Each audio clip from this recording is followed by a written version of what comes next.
Hello and welcome to Everything's Fine, Probably, your weekly antidote to bad news, where we spend around an hour proving the world isn't quite as doomed as your news feed would have you believe. I'm Jim, as always. I'm joined by Stuart and Gemma.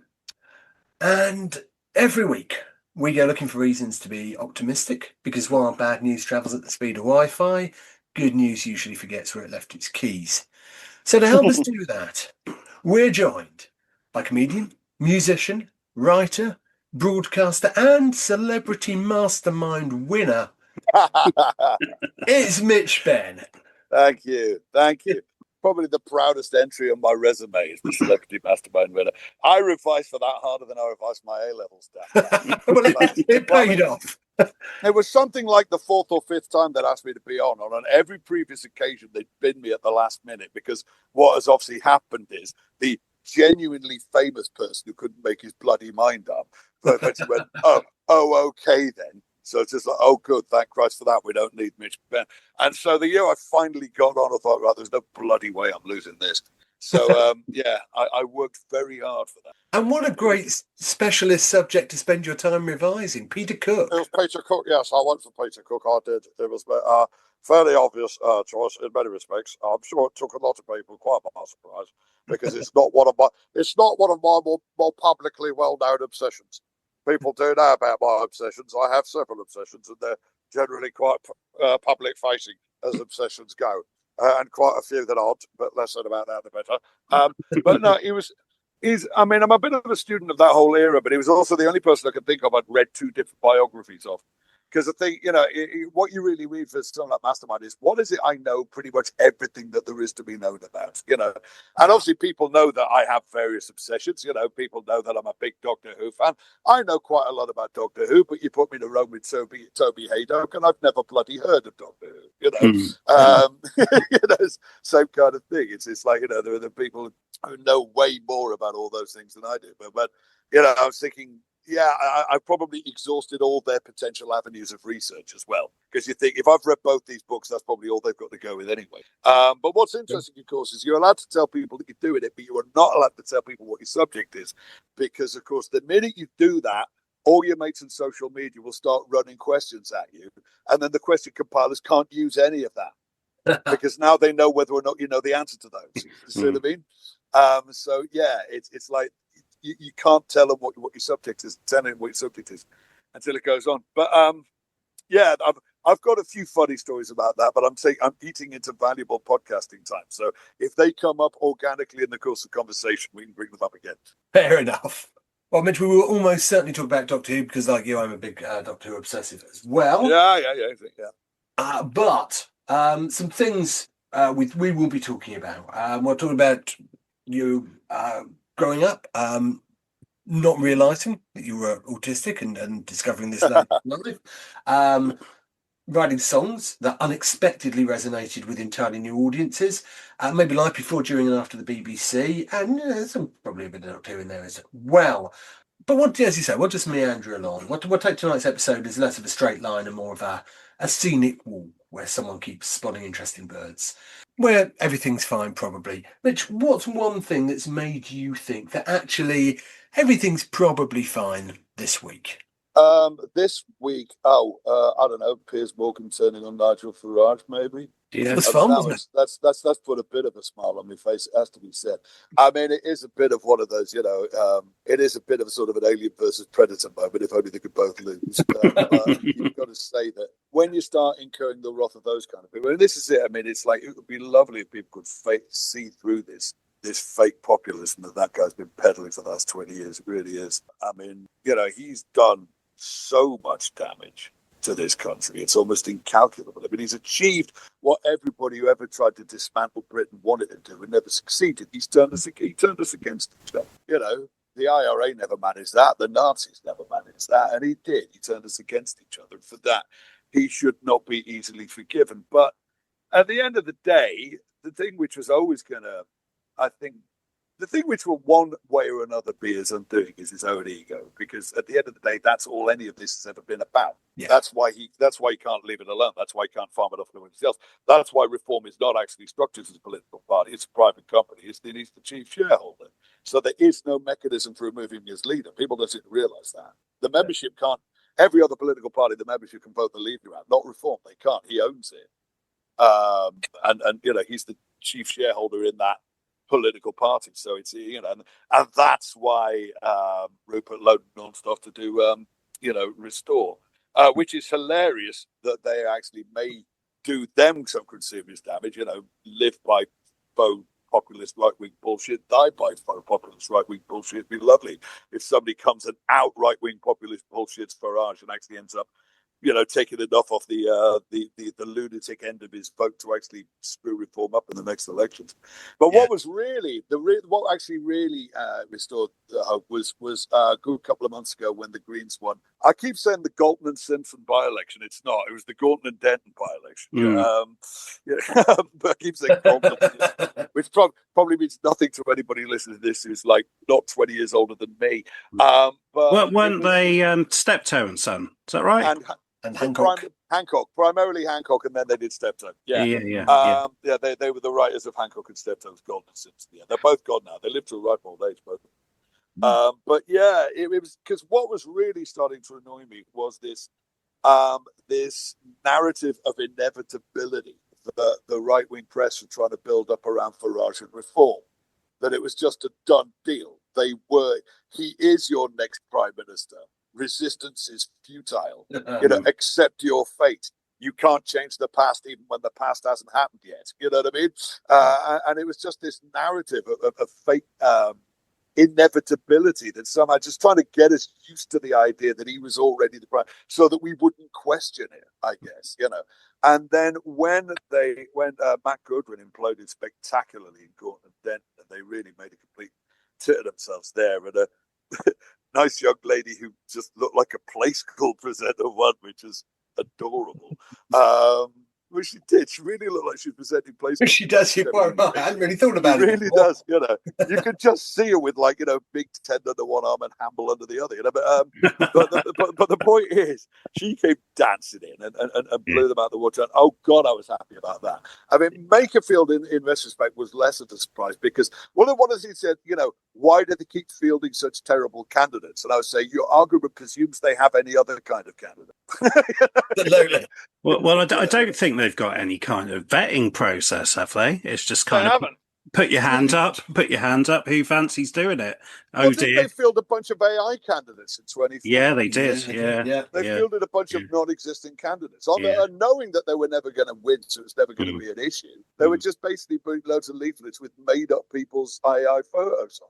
I mean, that's why, in many respects, in actual fact, while I think if Andy Burnham does get crowned, maybe by the time this goes out, maybe he'll be Prime Minister. I mean, because it looks like Labour are just going to do the coronation thing and not, subject themselves to the... Don't think anyone's going But in actual fact, if anybody wants to oppose it, they've got to get 81 MPs and get 81 MPs. So they, even if they want a popular leadership contest, it looks like constitutionally they can't actually have one.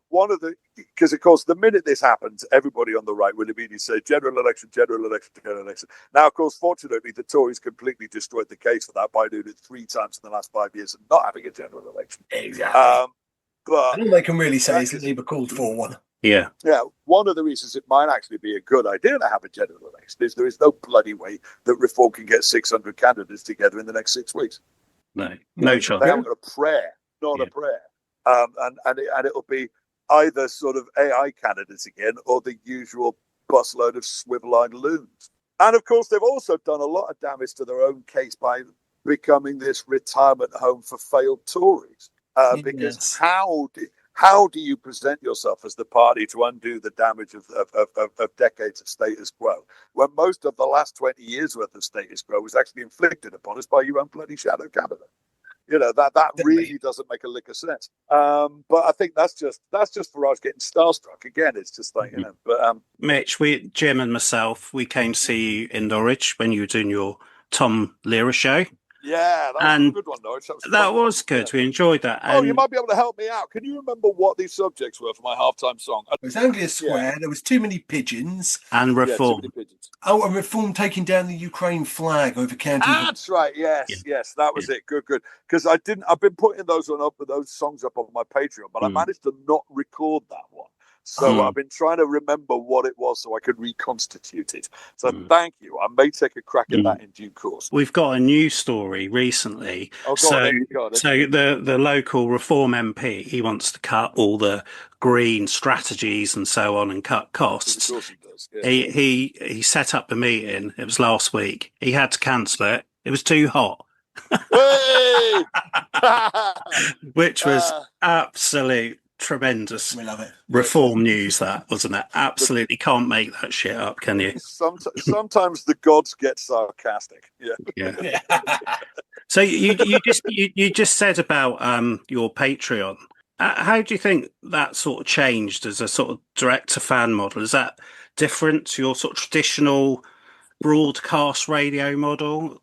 Well, I suppose it is, but I mean, one of the things, obviously, I was on broadcast radio for a long time. I was on the Now Show for 17 years, which in retrospect was too long. I probably should have knocked it on the head after about 10. But yeah, it was different. I mean, obviously it's different. I mean, I can't knock it. And at the end of the day, it would be unbelievably churlish of me to be, too snarky about the Now Show days, because let's face it, if I have any kind of profile whatsoever, that's why. But both for good and ill, there are still people who go on at me being, your archetypal, liberal Radio 4 smartass, and I keep pointing out that I haven't actually been on Radio 4 for 10 years now. But whatever. But the thing is, it does make it possible to maintain and develop a relationship directly with your audience, with your fan base, without any of the sort of the gatekeepers of the old broadcast system getting in the way and telling you what you can and can't do, which is lovely. And I'll be honest, it has been keeping the lights on for most of the last, how long did I set it up again? 2017. So yeah, again, it's coming up on 10 years since I've had the Patreon. It's like 2017 I set it up.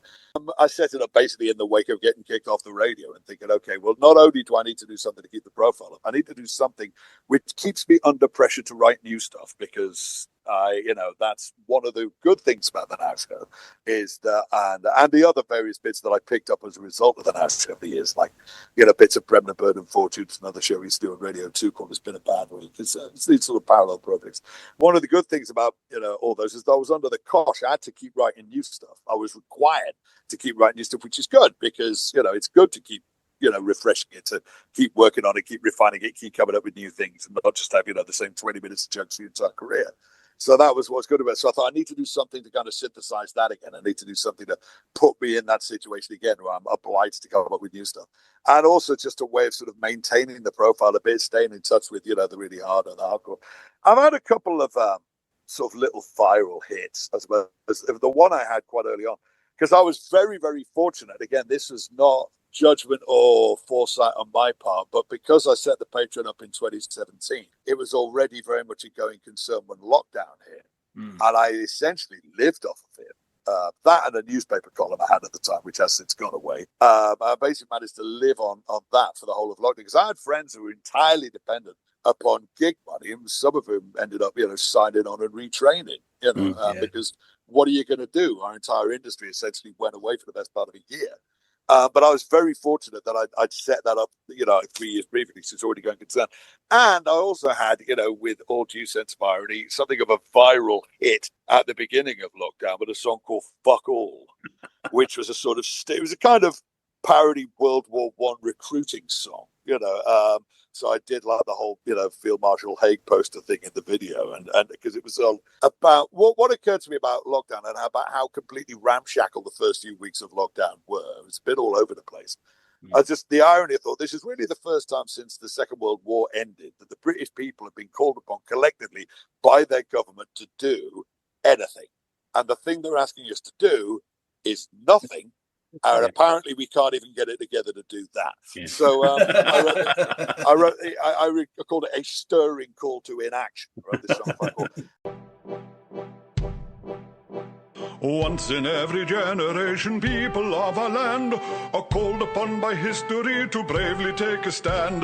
Patriotic Britons, hear your country call to you. We all must do our duty now, which means we all must do fuck all. Fuck all. Fuck all. All good people, heed your nation's call. A time of national crisis needn't be a time of stress if we have a bit of government-mandated idleness. Fuck all. Fuck all. Fuck all. So diligently on your silver scroll. Indefinitely procrastinate, go back to bed and masturbate as long as you will do fuck all. You could do a spot of decorating or some gardening, hang a picture, put up shelves or other useful thing. Marie Kondo all your wardrobes, you will be so glad you did. Or finally write your novel, who we trying to kid will do fuck all. Fuck all. Fuck all. Fuck all. Eat cereal while staring at the wall. It's an easy way to spend a week or 2 or 5 or 6. The time has come for us to chill with or without Netflix. Fuck all. Fuck all. Fuck all. Fuck all. Standing absolutely still and standing tall. Reducing infectivity by seizing all activity while time slows to a crawl. Fuck all. What will save us when it comes to it is the laziness of your average bit, and we have the wherewithal to do fuck all. Fuck all. And it went nuts. Didn't so much pick up on YouTube, but certainly, of course, annoyingly, what happens when something goes viral is a lot of the time people just copy and paste it and trim your name off the end. Yeah. So, for a while I was doing gigs and I could actually hear the audience go, "Oh, it's that guy." You know what I mean? But that one went crazy. I got 2 pages in the Daily Mail Online about that song, which of course raises the interesting prospect of the readership of Daily Mail Online finding my YouTube page and finding out about everything else I've been saying, and probably go in a bit of a funny colour. But so that bumped up my Patreon numbers just at the beginning of lockdown when I really needed them. And the only time I've had anything like that since about 18 months ago, just after Trump got back in. You may remember he spent his first couple of days signing this big stack of executive orders. I was going to ask you about this particular. Varying degrees of nastiness and stupidity. And in a stadium he rented for the very purpose. The man is pure class. And I couldn't help but notice that perhaps the stupidest and nastiest of all these stupid and nasty executive orders was also incredibly clumsily worded, to the point that I think it meant literally the reverse of what he thought it meant. It was his anti-trans order, which said legally everyone is the gender they were at conception. And it was pointed out that depending on how you look at it, at conception, everybody is either female or sexless. But nobody is male until 3 months in. No fetuses become male until after 3 months of gestation. So basically, all men in the world have changed gender at least once already. That is worth pointing out. All men in the world have changed sex at least once already. But also this idea that, okay, so now legally in America, nobody is male because there's no such thing as a male zygote. So I wrote this song called "Everybody in America is Female" and did a video for it. All hail to Donald Trump, the once and future chief. Crazy motherfuckers everywhere are sighing with relief. After 4 long boring years of sanity, hooray, 'cause it's time to get a working on some seriously fucked up shit. So grab your Sharpie, Mr. T, it's executive order time. Tell those vile transgender people that their lifestyle is a crime. Your gender at conception is the only one for you. But since all embryos are female for the first 6 weeks, it's true that everybody in America's now female. The most feminist of nations, the first country in the world to declare that all its citizens are female. Whatever junk you may be packing, you are legally a girl. So while trans women are women, it is written in cement. That's what the president's order said, so it must be what it meant. Congratulations, Donald Trump, you're the first woman president. 'Cause everyone in America's female now.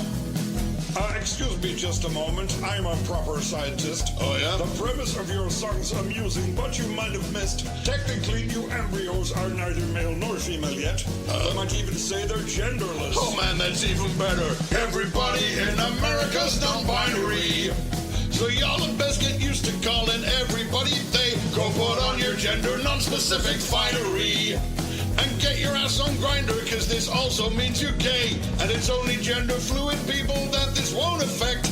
I don't know if this was the plan, but hey, when you elect a fucking moron to be president, then what do you expect? And all Americans are non-binary. And let me tell you, siblings, that's just fine with me. And that one was kind of fascinating because normally I make videos, stick them up on YouTube, they get like 7,000, 8,000, something like that. That one got 500,000 in 48 hours. And my YouTube following went from 5,000 to 25,000 in the space of a week. And most of my, if the comments on the song were anything to go by, most of my new following are indeed American trans and non-binary kids. And on the one hand, it kind of breaks your heart because you can't actually do anything for them. But, if they gave them something to smile at, I suppose that ain't nothing. Because that is it. I did a whole show about this a couple of years ago. And of course, I referred to it at the end of the Lehrer show. This question you're always asking yourself in the sort of the satire business is, does any of this make any difference? Does any of this actually count for anything? Am I just parading my own smart arseness and preaching to, increasingly devout generations of choir? But every now and again, somebody tells you that you did. Yeah. You did something that did actually, whether it actually altered the course of bloody history, it just made somebody feel a bit less desperate for a minute. That's worth something. Absolutely, it is, Mitch, yeah. So we just talked about Tom Lehrer again. So people who haven't heard of Tom, could you just give a quick overview of who he is and how you discovered him? Well, I first discovered, so this is the show that I'm touring at the moment. I've still got a few dates left, and I've actually got a few dates after the summer as well. It's called the Lehrer Effect. Tom Lehrer was a maths lecturer at Harvard. Maths prodigy as a kid, got into Harvard age 15, and was a maths lecturer, very young maths lecturer in Harvard in the late 50s, wrote funny songs basically to entertain his pals. Suddenly discovered he was going sort of like weirdly viral, considering it was the late 50s, and became internationally famous as a comedy songwriter right up until the mid 60s, and then he just quit. He was a thing for literally about 8 years, and then he quit, went, nah, screw this, and went back to teaching maths. But in those few short years, he wrote some of the greatest funny songs that have ever been committed to vinyl. They're just, every single one of them's a bloody masterpiece. And I discovered him quite by chance on a cassette that somebody lent me when I was 14 years old. And as such, he's sort of been very, like I said in the show, you kind of feel that the artists you stumble upon, that you discover for yourself, you kind of feel more loyal to those than the ones who are sort of launched at you with great fanfare and publicity. But and so I wanted to do a show about what happened was I've got my Bandcamp site. My wife Kathy and I have had this project on the go for the last couple of years to essentially get everything I've ever written up onto my Bandcamp site, because there was a time that, like I said, in the mid-late noughties, I was writing over 100 songs a year. So I have no idea how many songs I've actually written. But we are in the process of trying to find all of them and put them all up on the Bandcamp site. And they're all themed. Yeah. How many are on there at the moment? 135 albums. There are 135 albums. Now, there's a bit across. For a start, some of them are just more sort of EPs. You only like 5 or 6 tracks on them. And there's a bit of crossover. Some tracks do turn up on more than one. But there are 135 albums on my Bandcamp site right now of original comedy songs. So they're all up there. It's a Mitch Benn, no gaps, no dots. MITCHBENN. .bandcamp.com. That's my Bandcamp site. But anyway, I put together a collection of some of the songs that I realized were my sort of, because, for all that Tom is an inspiration to me, I've put this out the show, he's kind of a standard to aspire to, rather than somebody to actually try and sound like. Because obviously my stuff does not much sound like Tom. He's a piano player, I'm a guitar player, I'm writing 40 years later, but some of it is fairly obviously Lehrer influence. So I put an album together of those. Then I looked at it and I thought, that's not an album, that's a show. And that's the moment I went, that is a show. And that's what occurred to me. That's what I did it at Edinburgh last. And so I spent the whole of the first half of last year putting this show together, workshopping it, previewing it. And then Tom Lehrer died 3 days before. Now, as I said, it's a bit of a calculated risk doing a show about a guy who was 97 years old. But 3 days before you opened did feel a little bit personal. But I must confess, it did not do us any harm whatsoever in terms of publicity. It really did not. And somebody did actually, I've got this as a line in the show, but somebody did actually ask me, have you got the same PR agency as the movie Conclave? You know? Here's a movie about all the crazy shit that goes down when the Pope died. The Pope has died, you know, and it was literally so. In that respect, it was like he was doing me one last favor on his way out because he put himself in the headlines for the first time in ages, just at the precise moment I needed him there. And it was so. Last year's Edinburgh was fairly triumphant, if I'm honest. Best year I think in numbers, certainly since before lockdown, maybe ever. And also, I was getting because it's very difficult to get attention when you've been going as long as I have, and you're still not on the telly. You know what I mean? And because I get it, I understand that people are sending reporters, whether they're just websites or actual newspapers. If you're sending people up to Edinburgh, you're looking for the new bright young thing. Of course you are. You are not going to waste the column space on that guy who turns up every year and he's usually pretty good. Yeah, he's still pretty good. You're not going to bother. I get that. But I got written up in the Telegraph of all places last year. And that was my first review at Edinburgh in a national daily since 1999. Wow. Yeah. Exactly. So, which to me doesn't feel that long ago, but it is. I struggle to think of the 90s as anything other than a few years. God, no! It's time. I did a whole show about this. That you call "It's About Time." Where it was my first one back after lockdown because lockdown, I think, people were beginning to experience time in a very subjective way and really noticing that for the first time in a lot of cases, because the year 2020 seemed to last about 5 times as long as the year before or after it, but nobody could remember anything that happened. It was just like this. But I've had this weird thing happen to me. I think time to me kind of stopped moving in a linear fashion once we were over the millennium. I think if you're Gen X kid, like I was born in 1970, so we spent the first 30 years of my life crawling towards this vast numerical monolith on the horizon. There was, oh my God, the years are going to start with a 2. You know what I mean? It was this change our lives. Exactly, but in one way or another, it felt like this vast kind of watershed that we were inching towards that was going to make sort of change everything, and we couldn't really tell how. And so you were kind of measuring time almost by how close to that you were getting. And then the minute we were the other side of it, it's like we're standing in this vast open expanse of shapeless time.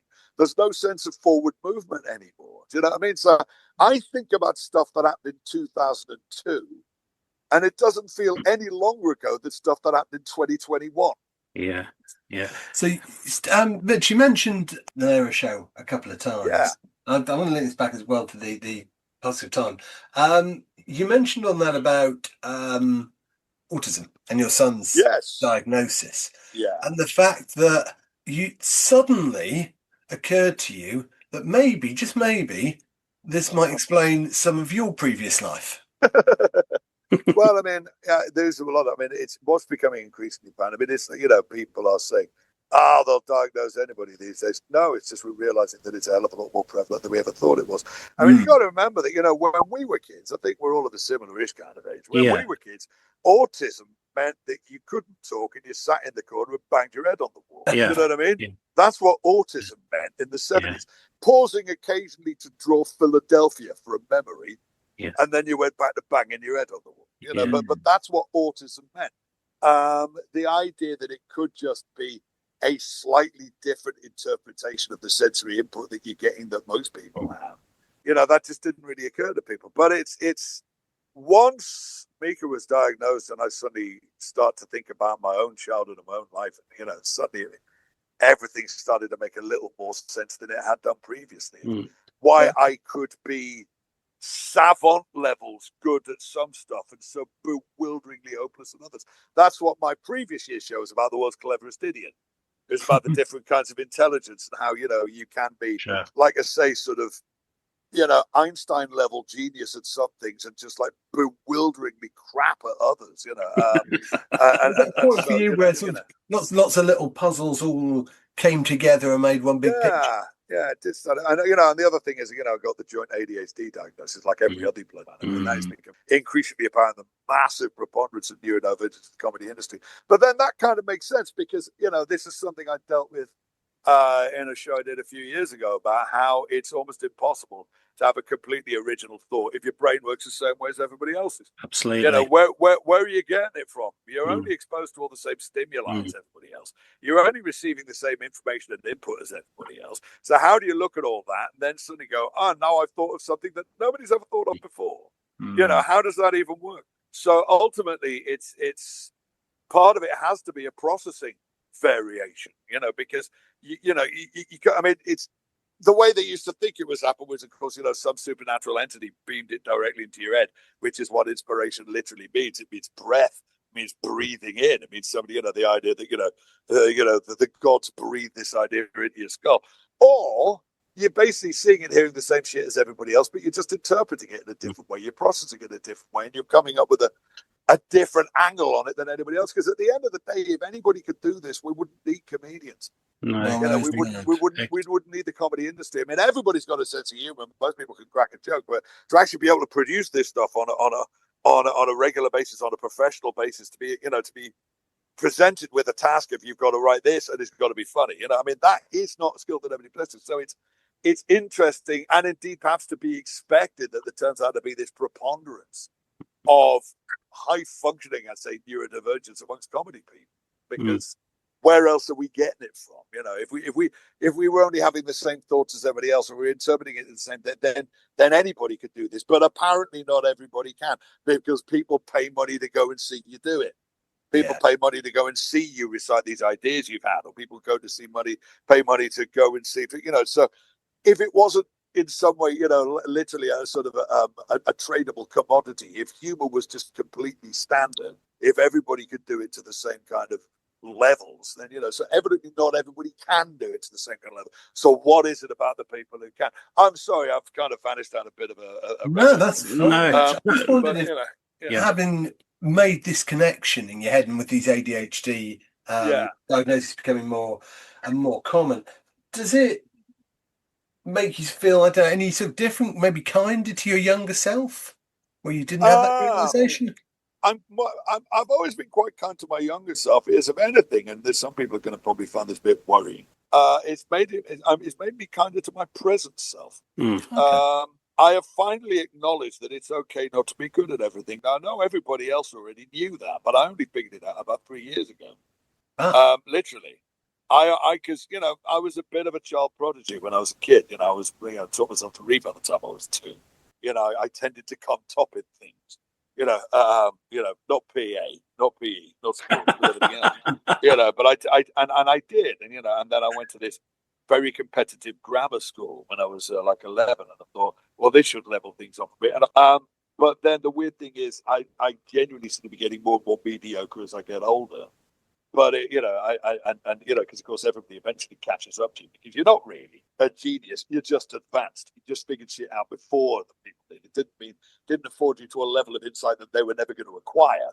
It took them a while to catch up with you, but by the time you're sort of 17, 18, everybody's on more or less the same kind of level. But what it left me with is this idea that it's not okay to be not good at things. Whereas everybody else knows that, because most people were crap at all kinds of stuff when they were a kid, and really, apart from sports, I wasn't. And so it's left me with this sort of feeling that I'm supposed to be good at everything, and I really beat myself up about the stuff that I'm not good at. I mean, something which kind of exacerbates that is the fact that I've never been convinced of the worth of the things that I am good at. The things that I'm especially good at are incredibly trivial.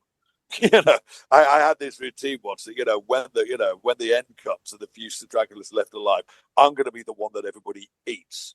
Because my skills that have served me thus far will be no use whatsoever after the bomb drops. I don't know, Mitch. We're going to need a laugh. Well, I don't know. Anyway, but the point I'm trying to make is that whereas now I've finally acknowledged that there's all kinds of stuff I'm rubbish at, and that it's okay to be rubbish at things. And because that's the trouble, because that exacerbates it, because you end up in this weird sort of cycle of guilt and avoidance, where I mean, my thing is my executive function, my ability to deal with bureaucracy and admin has always been very poor.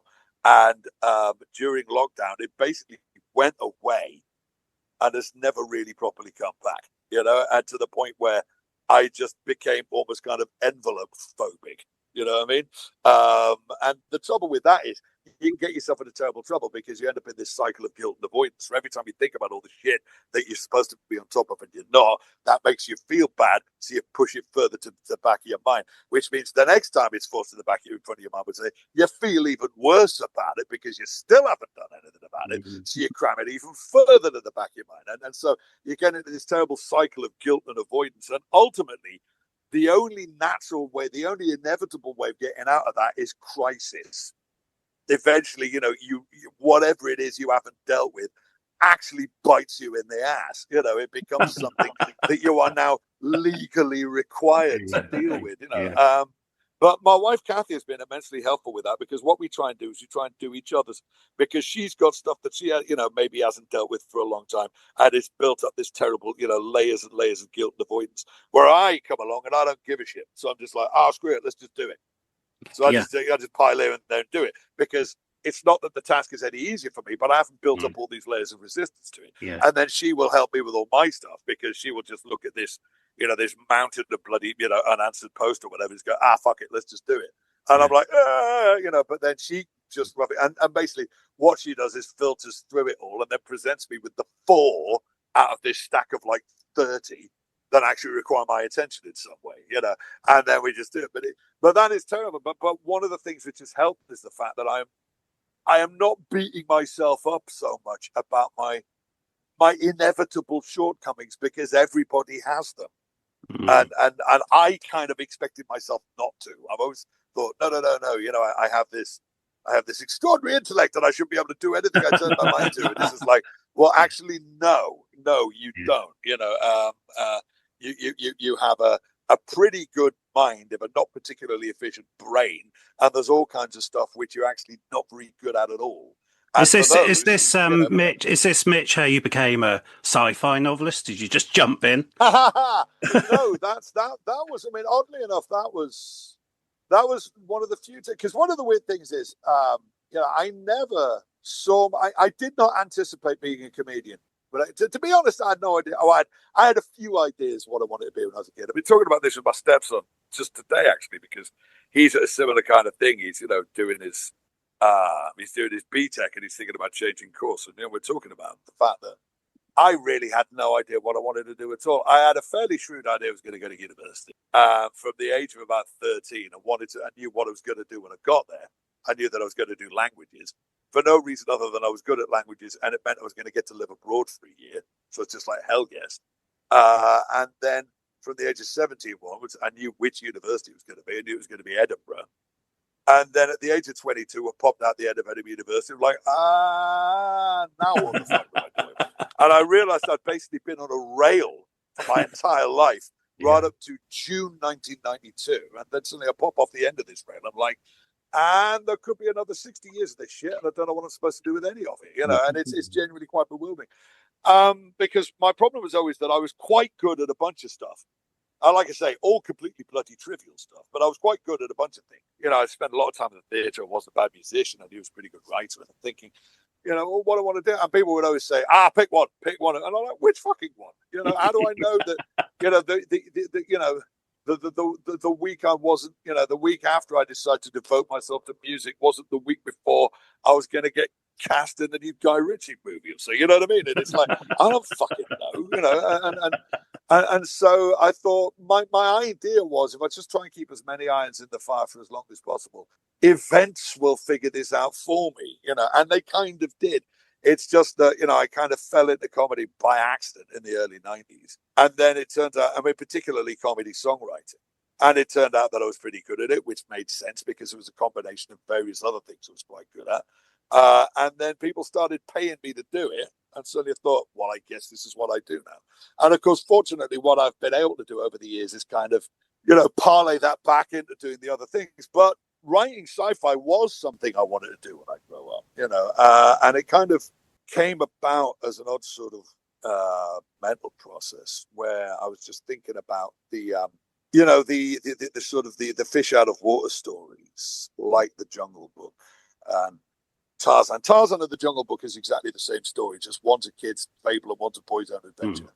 But in every other regard, it's the same story. Superman is another example of it. You know, and I was thinking, I wonder what this is all, because I mean, obviously Moses is kind of an example of it. And I was thinking, I wonder how far back this goes. And then I thought, well, okay, Superman is kind of a vaguely science fiction inflected version of this concept. What would be the pure sci-fi version of this concept? And I thought, human baby abducted by aliens grows up on another planet. Mm. And then I thought, has anybody written that? And I spent quite a few, this back in about 2010. I spent weeks Googling it and could not find any trace of anybody having written essentially the sci-fi version of the Jungle Book, you know.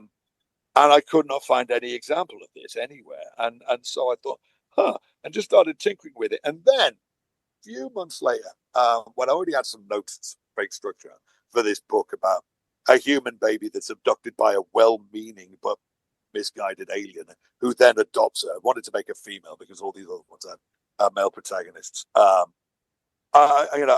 thought, adopts her and raises her as his own child on his home planet. And I thought, and then I was in town in 2011, and I had to get my eldest kid's passport renewed because they'd only had the 6-month baby passport up until then. Now, they won't let you do this anymore because people have been, divorced dads have been given the kid for the weekend and then got him a passport and fucked off out of the country. So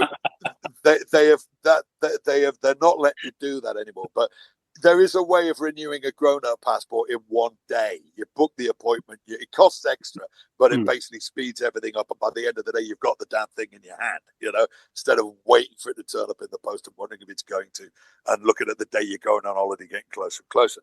But at the time, they would still let you do that for kids' passports. I needed to renew my eldest passport. So went into town, passport offices around the back of Victoria Station, went into town, handed all the documents in at like 11 in the morning, got a bit of paper, saying, come back and get these at like 3. Now, where I was living at the time is actually where I'm living now. It takes about an hour and a half to get it in the middle of town on public transport. So I thought, there's no point going home because I'll get to sit down for 20 minutes and have to come back, right? So I went on, and this back was when Twitter was still new and lovely. This is 2011. Yeah, before nice. Before it became Cesspit. Elon's fascist revenge porn emporium. Yeah. But anyway, Is that what X stands for? Never knew. stands for all kinds of things, none of which you should say out loud. But anyway, this is back when Twitter was nice. So I went on Twitter and I said, "Hey, Hive Mind, I'm stranded in central London for about 4 hours. Suggestions for things I might do." And I thought people would come back and say, you know, go and have lunch at this place, go to this exhibition. Galant's Publishing came back with, come and talk to us about writing a science fiction book. Wow. And I looked at this and I thought, all right, you cheeky bastards, let's try and see what happens. So I had a quick Google, found out where their office is, went up to the front desk and said, find out who does Galant's Twitter feed and tell them that Mitch Benn's turned up. Fantastic. Absolutely fantastic. And it turned out to be this guy called Simon Spanton, who at the time was an editor for Galant. So we got talking and we ended up, it took months to sort the deal out, but we sorted this deal out. And I got signed up for 2 books. Yeah. And I delivered the first one in 2012. It came out in 2013. That's Terror. That's Terror. Terror is the name of the little girl who gets adopted by aliens. He names her after her home planet. And Terror came out in 2013 and was very, very well received. It had rapturous reviews in the Independent and the Times. It got it the Guardian's top 10 sci-fi of the year. By the time it came out, I'd already basically written and submitted the sequel. Now, I actually said at the time we were doing the deal, should we maybe better make the second book something unconnected with this in case the first book doesn't happen? And Simon Meddy said, no, make it book 2 in the 2. Because this is, just coming out of the Harry Potter, right? It's going to make it much easier to get it into the shops if we can tell them it's part 1, So I went, okay, wrote book 2. Book 2 came out in 2014. Now, at the time, I've got a manager. His name's Ian Wilson. He's been my manager in general since like 1999. That's not quite the same thing as an agent. It does a lot of the same work as an agent. It's not quite an agent. And all my newfound author pals, because I've been hanging out with authors all, going to various book fairs and stuff, and really loving it. It has to be said. I mean, it kind of felt like a world I'd always wanted to belong to. All my author friends, and indeed all my people, my friends who are working in kept telling me, "You need to get a literary agent. You need to get a literary agent. You need to get a literary agent." And this author friend of mine referred me to a very high-powered. Okay, that's maybe a bit more too, but what the hell? They were a big enough deal to go through. And I signed up with this literary agent just as the second book was coming out. And they did have a London office, but the woman who's running the London office, for various kind of personal reasons, wasn't there for most of the next year. She had a couple of family tragedies, couldn't hold it against her, whatever. So I ended up having to try and deal with the woman who actually runs the whole agency in New York. And she's the kind of person that you have to make an appointment 2 or 3 weeks in advance before you phone her. You know what I mean? It's that kind of a big deal. You know what I mean? Yeah. And I signed up with this situation and I thought, let's see what happens next. And suddenly they didn't renew the deal. The deal had only ever been for 2 books, and suddenly they didn't renew it. And I have never really managed to get a decent explanation out of anybody as to why not. I've never really managed to get. I don't think it was about lousy sales, because book 1 had sold really well, and book 2 had literally only just come out, so it hadn't had time to not sell well. Sure. I mean, in the end, I don't think book 2 sold hardly anything because they pretty much gave up on it the minute it came out. But we got the trilogy. We did. We got the third book, which I think you self-published, didn't you? That was what I ended up doing. And I had to get down off my high horse a bit, because this did leave me in an almost impossible situation, because nobody's going to sign you up to publish part 3 of a trilogy. Nobody's going to sign you up to reprint parts 1 and 2 of a trilogy that's just been with somebody else and which has now ostensibly failed, purely in order to publish part 3 of a trilogy. So, and I was talking to these agents for a while, and I was saying, what the hell do I do now? And they said, well, look, what we need to do is get something else published, and then once we kind of reestablish your authorial bona fides, in due course we'll try and get the territory completed. Okay, so worked for an idea on this kind of YA dystopian thing, and then a movie was announced, the exact same plot, so I had to abandon that. Although interestingly, that movie never came out. And then I had this idea. They started saying things like, well, you know how well David Manning. But anyway, they said, well, you know how really well David Williams, his kids' books sell. Maybe you should try writing something like that. And I thought to myself, these guys in New York, do they know why David Williams' stuff sells as well as it does? I mean, it's all perfectly serviceable post-Roald Dahl, kid stuff, but he's literally one of the most famous guys in the country. This is when he was on the panel of Britain's Got Talent, blah blah blah. He has an insane. And I have observed sometimes Americans can't really get their heads around the idea that somebody can be famous just in their own country. Okay. Like how angry were the Americans that we dared to make a movie about Robbie Williams? Yeah. I mean, if they weren't just confused, they were indignant. How dare you presume to make a celebrity biopic about somebody we've never heard of? You know what I mean? They seemed genuinely angry that there was a movie about a rock star that they'd never heard of, and that somehow the fact that they'd never heard of him meant he couldn't possibly be a rock star. So I'm thinking to myself, do these people get just how big a deal David is? That and anyway, I can never quite get an answer out of them. Then bizarrely, my ex-wife now, who I'm still married to at the time, but it was kind of in the process of going a bit wrong. She actually found herself at a dinner with one of these people from this agency, and they explained that the reason they kept harping on about David Wellington, they were perfectly aware of the fact that his stuff sold because he was massively famous, at least because that was at least as much the reason his stuff was selling as how good it was. But the point they were making was those books are incredibly slim.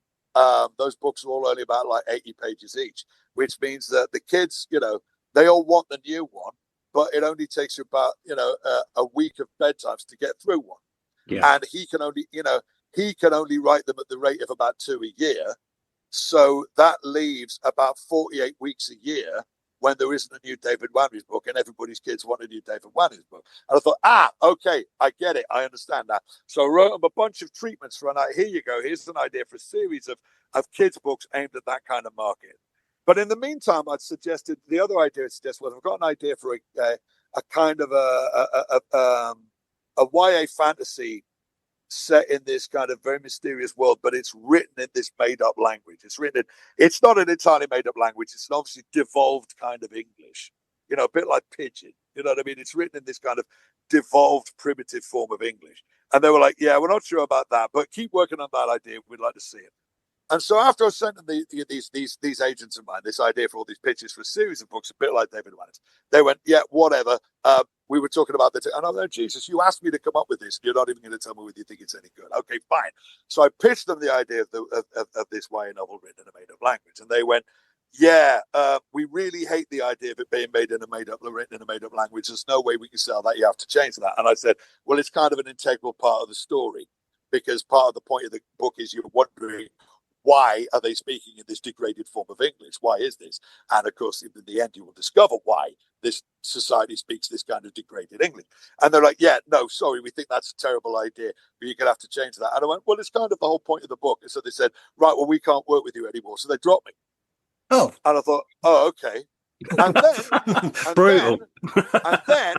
and then about 6 months later, an old friend of mine called Liz Hyder, who used to work for BBC Publicity, published a YA novel written in a degraded English language called Bearmouth, and won all kinds of awards. Well, there we are. What can you do? And I'm like, I really need to stick to my bloody guts. But at the end, I thought, okay, what I need to do is this. First of all, I don't have to listen to those guys anymore. So I'm going to write part 3. I'm going to write the bloody thing. And once it's done, then I'll figure out what the hell are we going to do with it. Because by now, it was like, it was lockdown by now. I think it was like, it's certainly going into lockdown. And I thought, right, well, this way at least, a lot of water was passed under a lot of bridges since the first 2 came out. But in the end, it became apparent. At the time, I was going out with a lady who's I'd already split up with my first wife by then. But I was going out with a lady whose background was in marketing, which I found kind of interesting because they are marketing and, if you like, everything I do are 2 completely non-overlapping, but ultimately quite complementary skill sets. And she did a bit of research and she realized that basically these days, if you're willing to spend a bit of money, maybe about £1,000 all told, on various services, like somebody to proofread it, somebody to do the artwork, then you can now do a self-published book, the end result of which will be pretty much indistinguishable from the real thing, and so we do, okay, sod it. So I reprinted books 1 and 2, got the rights back to books 1 and 2, with new artwork, which have got this, actually I spoke to them just recently, so thankfully they're okay, Ukrainian art studio. This is before the invasion, obviously. And they did these beautiful covers, which are sort of proper kind of pulpy sci-fi covers. The Galant's covers, I was never that keen on. They're a bit tasteful. Whereas these are sort of almost kind of like the cover of, old analog magazines from the 60s. You know what I mean? The old Edgar Rice Burroughs. Yeah. So they go almost comic book, but sort of proper kind of pulpy sci-fi covers. And I got books 1 or 2 reprinted. And then what happened was I actually got the patrons to be my editors. I got a bunch of patrons to volunteer to be, if you like, the beta team. And I sent them all out the first draft in return for, you need to give me notes on this when you're done. And that very much helped me in writing the second draft, which is a lot better than the first draft. The third book came out 2021. And I finally got the audiobook for book 3 out literally about 6 weeks ago. That took me a hell of a long time. So I managed to buy the masters of the audiobooks off of Orion, who are the parent company of Gallant. So I was able to resubmit those as the audiobooks, but under my own imprint. But the original recordings from like 2012, 2013. But obviously there was no offer. So I tried to do it at home, and it turned out to be technically very, very difficult to get it actually up to audiobook standards. And then I was brought in to narrate somebody else's audiobook, and it happened in this little studio in Acton. And I thought, oh, this would be ideal. So I talked to the guys running it, what do you charge by the day? So I thought, I can come in here and get book 3 done in 2 days. So I did that. And finally, we did the overdub of the music cues I wrote for it and, put the titles on and everything. And the audio book of the book 1's called Terror, book 1, 2 is called Terror's World, and book 3 is called Terror's War. And the audiobook of Terror's War finally came out about 6 weeks ago. So that trilogy is now as complete as it can be, until somebody buys the movie rights. So where can we hear this, Mitch? They're on Audible. Okay. I know. Yeah, I know. But the thing about Audible is, I mean, it's one of those things that it's kind of either on Audible or it's nowhere. I think I may be able to put them up on my own site as well, but Audible get really arsy if they're available anywhere else. Okay. So I might see if there's a way. If there's a way, yeah, they do. But that's how you run a monopoly, isn't it?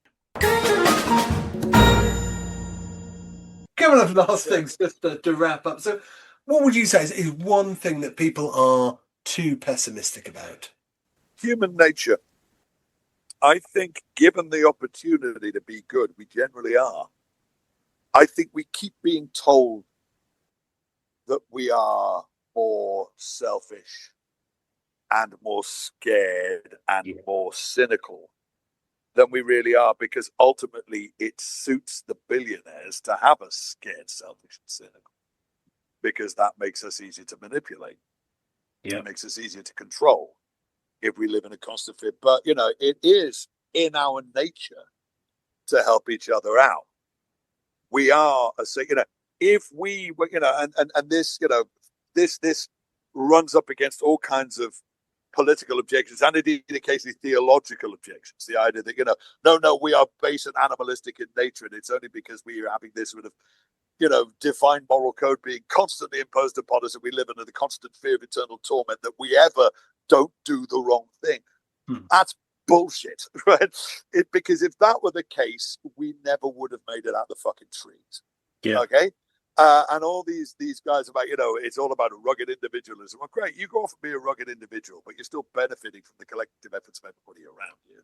The rugged individualist, when we were living in the caves, lasted 15 minutes and got hit by a bear. You know what I mean?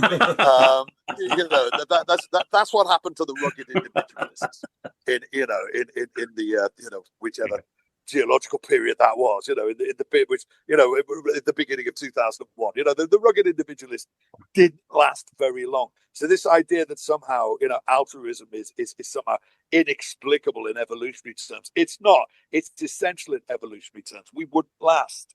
We wouldn't have survived this long, or we certainly wouldn't have become that which we have become, but exist at the level of sophistication that we do, had we not understood that we last longer and prosper better and flourish better when we help each other out than when we fuck each other over. Yeah, it's just we if we fuck each other over, we all die. Yeah. If we help each other out, that's why what.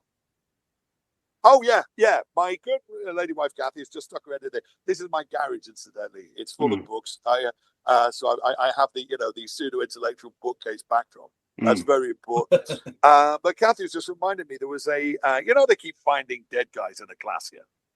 Remarkably well-preserved dead guys in the class. Well, they found one not so long ago, dug him out and examined him and discovered that he had a broken femur, but that his femur had healed. He had a broken and set femur. There was a big break in his femur, but his femur had healed.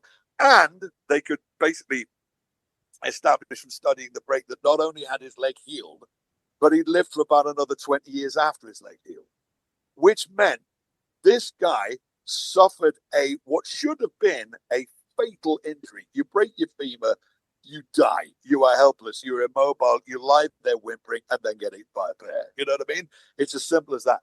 Somebody looked after him long enough for his leg to heal and for him to get mobile again and for him to live into at least early middle age. And this was, how old was it? About, it wasn't millions of years, but it was certainly like, a good couple of 100,000 years, I think. Yeah. Way earlier than we have any notion of humans existing in any kind of society. Yeah, so the fact is, obviously, at the very least, we were looking after each other. Maybe this guy had some particular importance to whatever his tribe was. I don't know. But the fact is, he was, in purely animalistic terms, doomed. And somebody he will have needed to have been fed for months. Somebody will have to have been bringing food to him.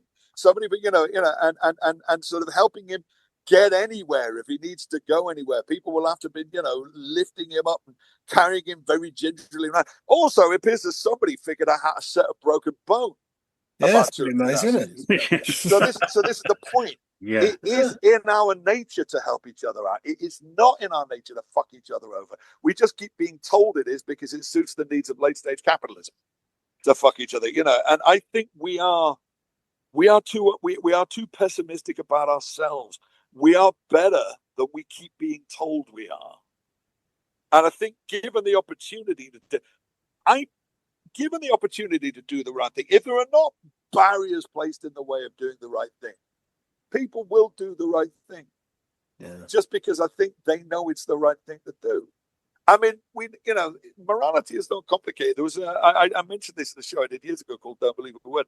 There was I don't know exactly what his field is. I think some kind of anthrozoologist called Franz Wahl, who did experiments with capuchin monkeys, right?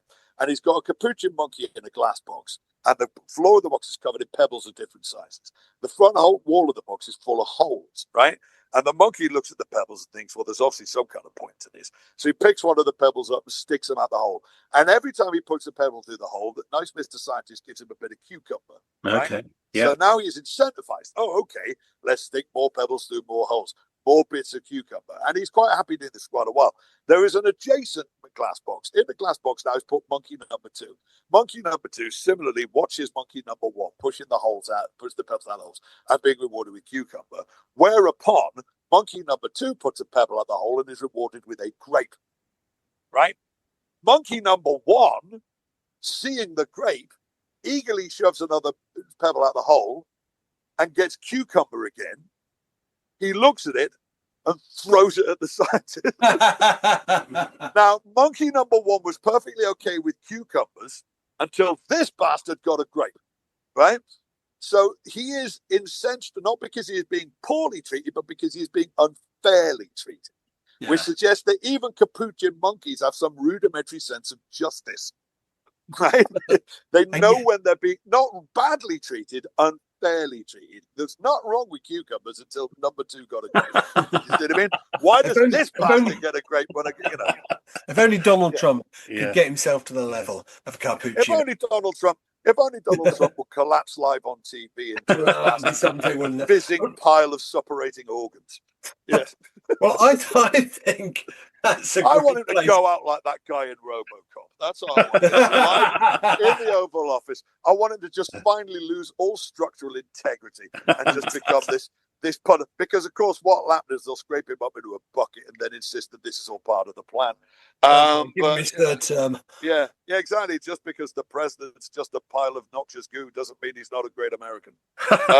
Would we notice a difference is the question. I think that's a really good place for us to wrap it up. This.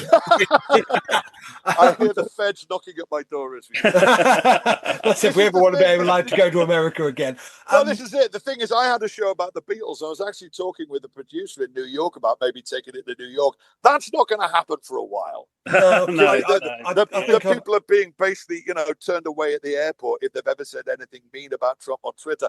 I have an entire album of Trump can go fuck himself songs on Bandcamp. If any of his advisors have even listened to any of these shows, then we're not going anywhere near. It's just got up on Spotify. My Trump can go fuck himself album is on Spotify. Fantastic! Excellent. There you go. So, listeners, get yourself on there because that sounds like an absolute must listen. Mitch, thank you so much for joining us today. It's been an absolute pleasure. I'm very rarely indulged to this extent. Not at all. Somebody's usually told me to shut the fuck up by now. So, listeners, if you've enjoyed this episode, and I'm sure you have, you can get yourself onto Mitch's website, mitchbenn.com. It is, mitchbenn.com. And again, my amazing good lady wife, Kathy, has overhauled it recently to the point where they're now pretty much direct links to all the weird shit I'm doing. It's got plugs to all the shows I'm working on, except for one, which is still kind of a bit under wraps, but there will be announcements about that in due course. We will keep for that. Yeah. So, please subscribe, leave us a 5-star review, tell your friends, family, passing strangers. Statistically speaking, none of you will, but we live in hope, don't we? If you'd like to get can I plug my podcast while I'm here? Can I quickly? Oh God, yeah, please do, Mitch. Completely forgot that I got one. My podcast is called "We Know a Song About That, Don't We?" Because I've been writing satirical songs for 30 years, so I've written songs about pretty much everything which does happen or can happen. So I talk about what's happened in the news this week, and then I play you the song I wrote last time. Fantastic. Well worth a listen. I subscribe to Mitch's podcast. I've done for a while. Although, if any of you go on there and like and subscribe to that, well, you're not doing it to ours. I should be very cross with you. Yes, so will I. We will be back next week with our usual blend of good news, questionable jokes, Three people desperately trying to convince each other that humanity might just be getting the hang of all this nice stuff. Until then, look after yourselves, look after each other, and remember that everything is fine. Probably. The following is a heartfelt message to all my friends and family. I know you think of me as someone to rely on, a helping hand or just a shoulder to cry on. Though I'm glad you feel that way, there's something I should say. I'm afraid I won't be there for you this Saturday. 'Cause call me during Doctor Who and I'll kill you. Leave me in peace if you want to survive. As far as you're concerned, I'm incommunicado. 7 p.m. till 7:45. I'm all yours again come Sunday morning. Although my conversation may be rather boring. All week long I swear I'll be as helpful as can be. But Saturday night you'd better stay the hell away from me. 'Cause call me during Doctor Who and I'll kill you. 16 years I've been waiting for this. Call me during Doctor Who and I'll kill you. Don't even think about ringing just to take the call me during Doctor Who and I'll kill you. I'm not kidding, look me right in the face. Call me during Doctor Who and I'll kill you. Saturday night I need some time and space.